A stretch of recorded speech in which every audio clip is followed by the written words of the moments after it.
Hello guys, maray na hapon sa to'y gabus. Ngayon na hapon guys, iya po kita digdi para mag-monitor kung sa to'y mga tanong.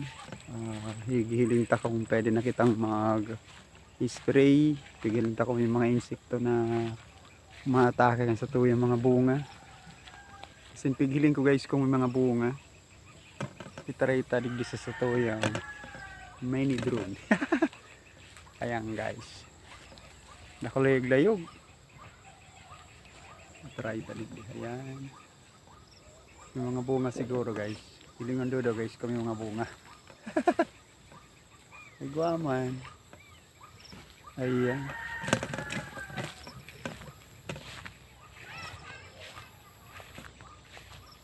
Sa ngayon na hapon guys, very busy tayo, nagre-relax lang tayo kaya nag-video tayo.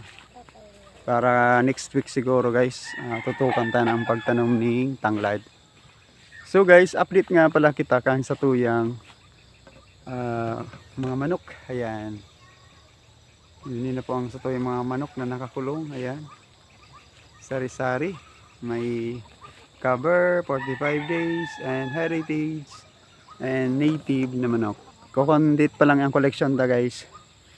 Nag-iikot-ikot kita sa mga kabistuta para makabili or makabakal kita ng mga native.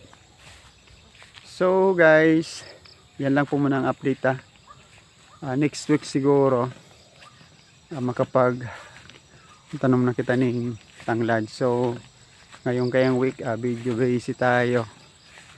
Kaya big preferred lang po na ito yung piniprepared natin guys na tanglad. Ayan, nakaready na po yan for next week. Ayan, medyo may buhay-buhay na po yan.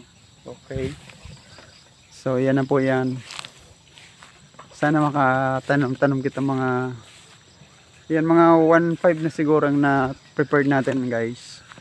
So uga pa kitang mga bunuton duman, kaya lang may inaayos pa po kita niya na week. So mga next week matutukan ta na po ang pagtanom kay ni. So magayon naman po naka-prepared na sa to yung planting material. As in next week sigurado maitatanom ta na yan. So tamang tama, mga grass cutter po kita next week.